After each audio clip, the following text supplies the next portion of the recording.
Good morning. My name is Coy Queen. This is Savannah Fields, and that is Alex Hatter. We have our other team members, Adam McCoy and Vincent Keene. They're not here with us today. We would like to apologize to you guys. They had called us last night, and they both were insanely sick with the flu, so we're a little bit underprepared as their parts of it, but we hope to be able to bring it all together. We have given you guys booklets, which has our plan in it, our business plan, our website, a picture of our website page, and our sponsors on it. Our project is named A Place Like Home. It has a focus on helping kids in low-income areas. We're going to be doing that through our website. Our website is going to offer food, water, temporary shelter, tutoring, and guidance therapy. The goal for our project is to give the kids better lives than what a lot of kids around here got to have growing up.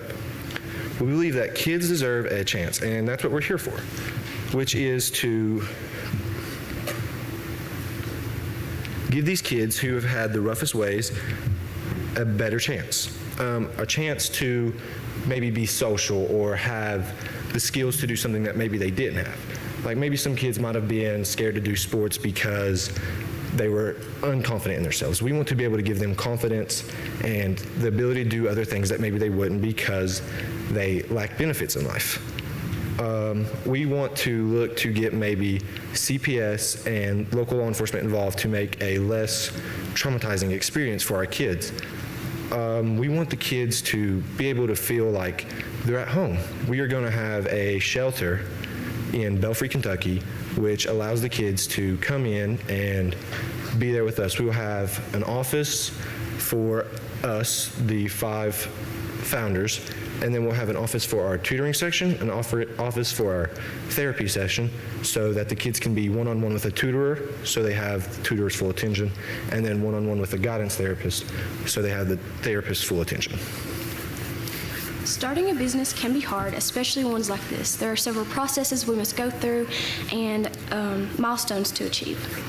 After finding the shelter and getting it up and running, we will promote our website with advertisements and pamphlets, etc. To start, we will be accepting about 35 children into our program. Our goal will be to get this first group of kids situated and put into all of our programs as needed, such as tutoring and counseling. After having the first shelter up and running, the children situated will begin expanding our business. We will open several other shelters in places like Louisville and Lexington and accept about 40 to 50 children.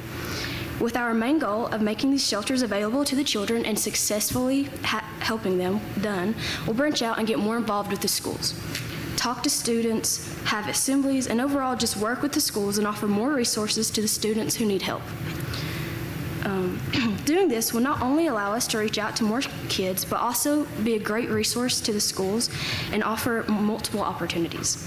We can become involved with the communities, having more successful donations and food drives while becoming a welcoming face to the kids. Our overall plan would be to start small and slowly expand one goal at a time to make an efficient and safe environment for the children.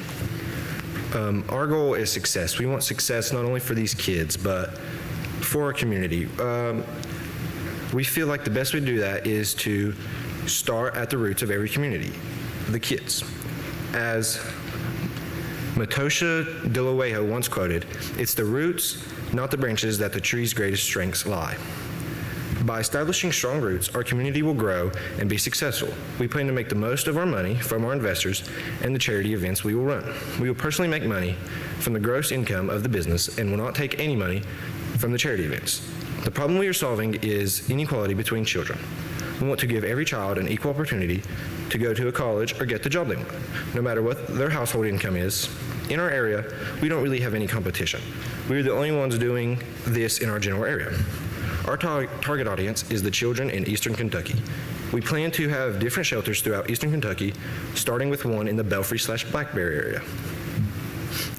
We also will be making money through our app, which is how kids will access our research. On the app, we will offer food, water, shelter, tutoring, and therapy. We will offer a subscription of either $10 a month or $100 for our yearly plan. If you apply for free or reduced lunch at your school, and get it, we plan to try and give you our app services for reduced or free cost. Because if those kids are already getting free or reduced lunch, we understand that maybe they might not have as much money as somebody else who will be able to pay for the application. Originally, we planned on coding the website from scratch, but we decided to use Squarespace because we don't have that much coding experience, and we weren't able to get the website properly functioning. We still have the original About page, if it was on the, we still have the original About page, but we decided to scrap it mostly for a newer way that I'm going to show in a second. But if we move on to the Squarespace page, we have the events page, which the purpose of it is to be quick, clear, and concise, and give all the essential information as soon as you open the website.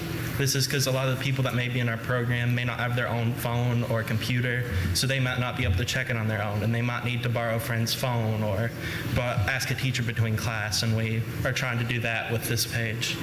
The next page is the news page, which is for the longer updates, things that might be like Q&As, anything that you wouldn't find on the events page, you'd find in here, and that's where we brought our About page. And then after that, we have the application page, which this is actually a secondary way to apply.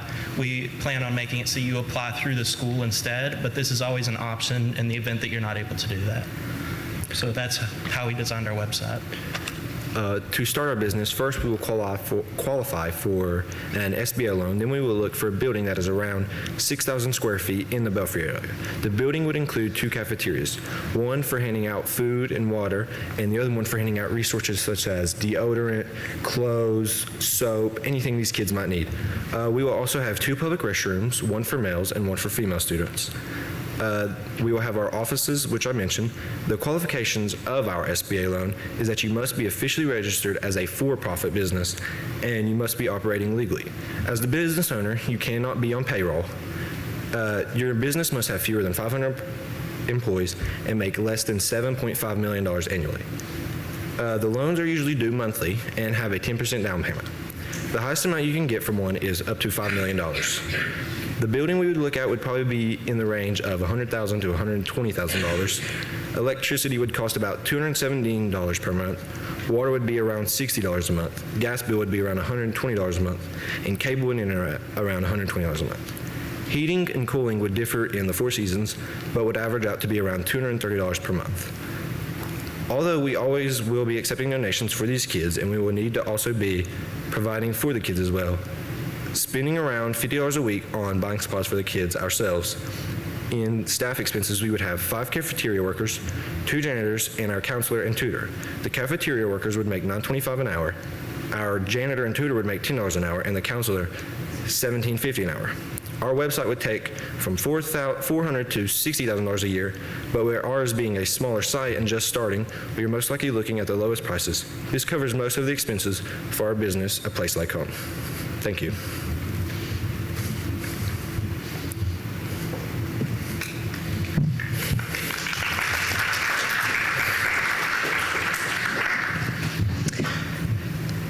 First of all, great job persevering, even though 2 of your team members couldn't make it. So kudos for getting up on that stage and powering through this. That's a great entrepreneurial mindset and takes courage. So great job on that.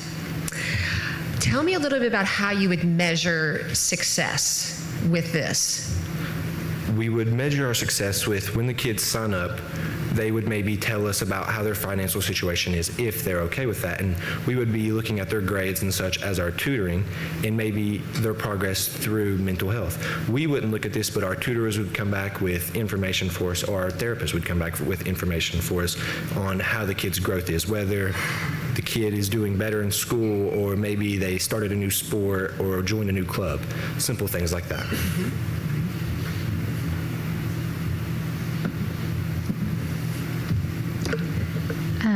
Yeah, I'm so happy that you guys shared your whole story about like the first website not working out and then choosing the new one. Like that is what entrepreneurship is all about. You have problems and you figure out how to move forward and just keep going, right? You fix it. You're always making small mistakes and you want to fail as soon as you can so that you can get better and better and better. So that's great that you, I really like the second website that you came up with. So good job with that.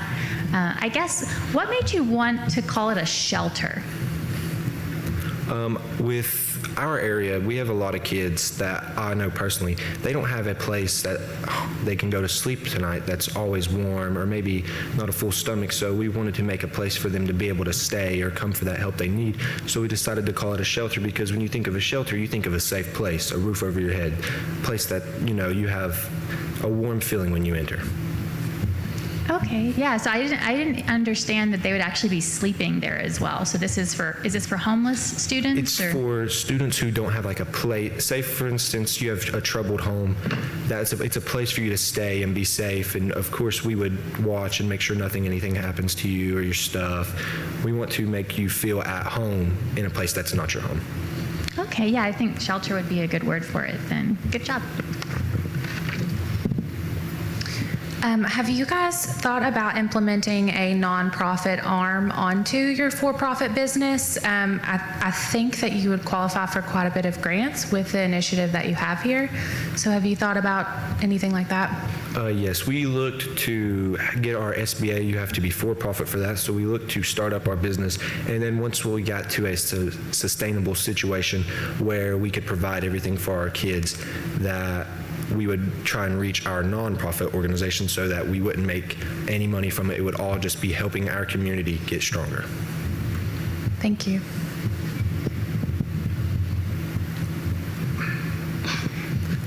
Did you look at starting it out from a nonprofit standpoint? Because the numbers you gave for buildings and paying people and all that, that's a lot of money. That's a big business to start up as a business. And I was curious about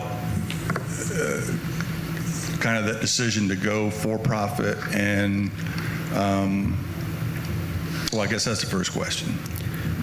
The situation for the going for profit is, in our situation, it would be an easier and faster startup decision until we started getting our $10 or $100 a yearly to get funds that we can just continue to put back into the business until we're at a point to where we have paid off all our small loans and that we can reach our nonprofit status by being able to pay off our loans with better income in the beginning. What are you using when you get the loan from the SBA? Because the SBA is just a guarantor. They're not just giving money out. So how are you securing that loan with the SBA? How are you going through that process with them to? We would first meet all the qualifications for an SBA loan and make sure we could get one. But we are also accepting donations from the community and other things as such. One thing with something like this is you have you almost have two customer bases. One that's the people that you're serving, and then another is the community that you want to participate and donate and those kind of things.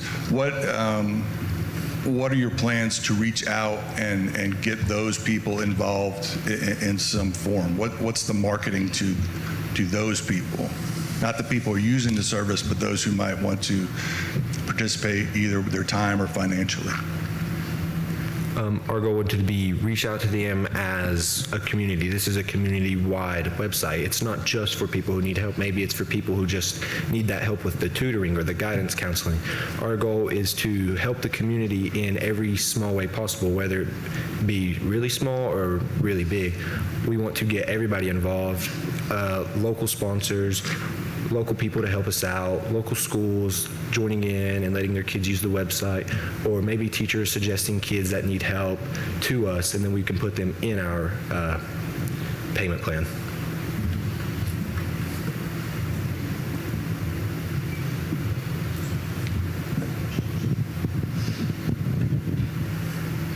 Just listening to the concept and looking at the concept of your business through your plan, It looks like you're trying to assist children, teenagers, whoever. That almost seems like to me that would be something that would be state regulated. Have you looked in to see whether you can start a business like this without the state being involved? It almost sounds like a quasi-social service kind of service, or am I missing that? Am I missing something? That part of it, we could get help from the state, but only on certain parts, like for our kids who get free or reduced lunch. We would try and get the state involved and have that pay for their services, have the state help pay for their services. How are you going to convince the community and the parents involved, or relatives, or whoever may be connected with the child, that this is going to be a safe place for them to be? They would be able to, like, if it was a bad situation with their parents would be able to visit them and see how they're doing. And then we would have our building up to every code that we would possibly need for our business so that it would be a proven safe place. We would have our janitors and we would have regular check-ins as us own business people to make sure that it's running safe. And we would like to show the community that it's running safe by maybe doing a test demo with a small amount of kids. The 6,000 square foot building you referred to there is your desired building. And then when I heard the cost associated with a 6,000 square foot building, I was trying to reconcile the math as to utility cost and just thinking what it cost me personally on a building that I live in, which is much smaller than that.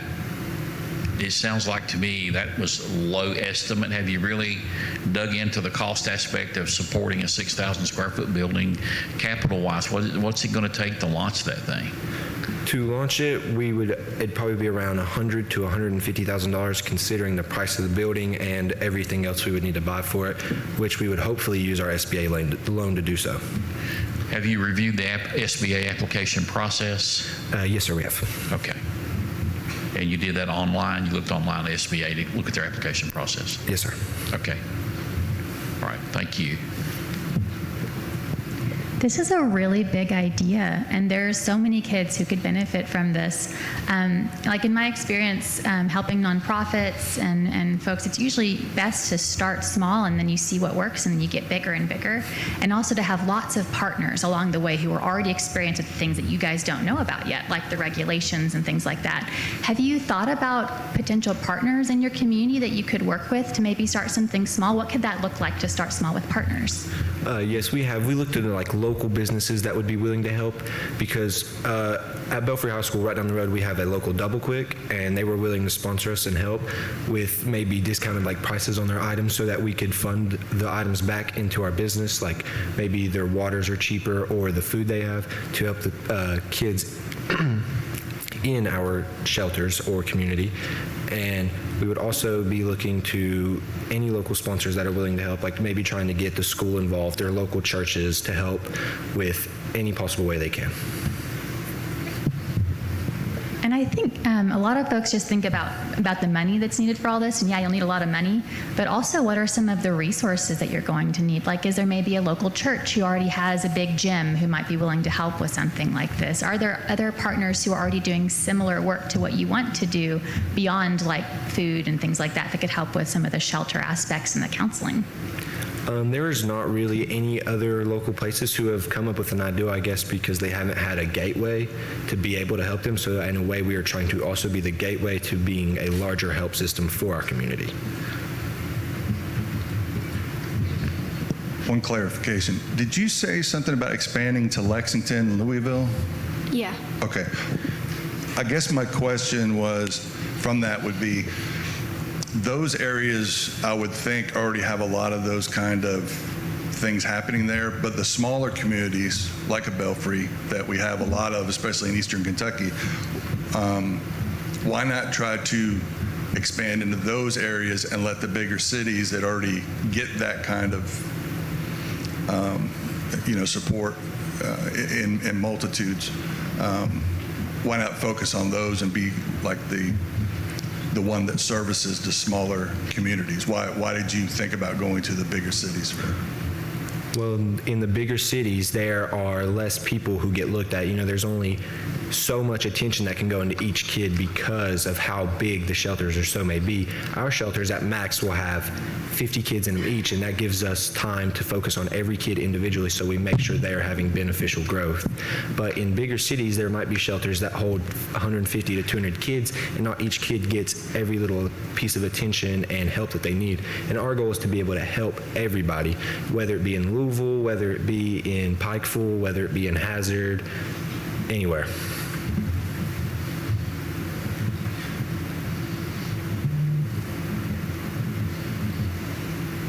Any other questions? Okay, thank you. Thank you.